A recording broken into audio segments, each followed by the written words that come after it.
2월 10일 조선해운 시황에 대해서 살펴보겠습니다.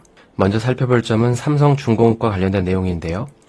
이미 4분기 컨퍼런스 콜에서 발표됐지만 오늘 이 기사에서 한 번 더 지적을 했습니다. 결론부터 말하면 올해가 끝나가는 시점에서 이 삼성중공업의 드릴십은 한 척만 남게 될 거라는 점인데요.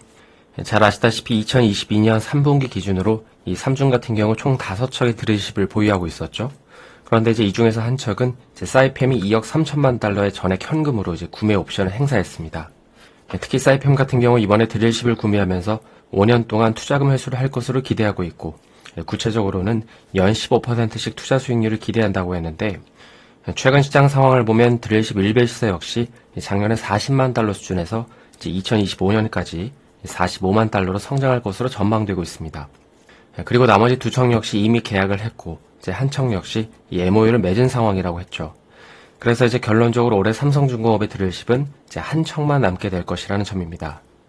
따라서 만약 올해 흑자 전환이 예상되는 삼성중공업 같은 경우 예상보다 드릴십에 대한 매각 처리 속도가 빨라지면 그 이익 개선 폭이 꽤나 커질 수 있기 때문에 삼성중공업에 투자하시는 분들은 단기적으로 이런 부분을 참고하실 수 있을 것 같습니다.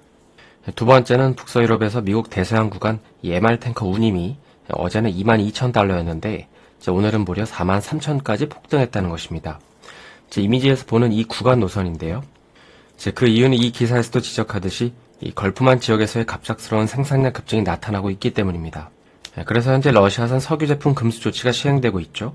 그래서 이에 대한 시장의 주류 견해는 이 금수 조치와 마찬가지로 유럽으로 가던 화물들이 아시아로 갈 거고, 그리고 아시아로 온 이 화물들이 다시 유럽으로 갈 것으로 보고 있습니다. 그러니까 엄청난 비효율적인 운항 노선이고, 이로 인해서 이 톤마일 증가에 따른 운임 상승이 나타나는 것이죠. 실제로 최근 스콜피오 탱커도 그렇고 52주 신고가를 경신하고 있는 이유 역시 이런 배경에는 이런 논리가 깔려 있다고 보시면 되는데요. 그리고 조금 더 넓게 보면 이 VLCC 역시 지금은 지지부진하지만 결국 이러한 석유 제품을 정제하기 위해서는 더 많은 원유가 필요하고, 또 실제로 미국의 전략 비축유 방출이 더뎌지면서 이 중국의 대미국 원유 수입이 약해지는 게 아니냐 이런 견해가 있었지만, 사실 그러한 일은 현재 벌어지지 않고 있습니다.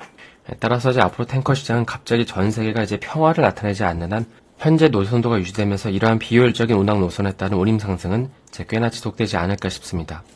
오늘은 삼성중공업과 MR 탱커 운임 급등 사유를 좀 살펴봤는데요. 한 주간 수고하셨고요. 오늘 영상이 도움이 되셨다면 좋아요와 구독 부탁드립니다.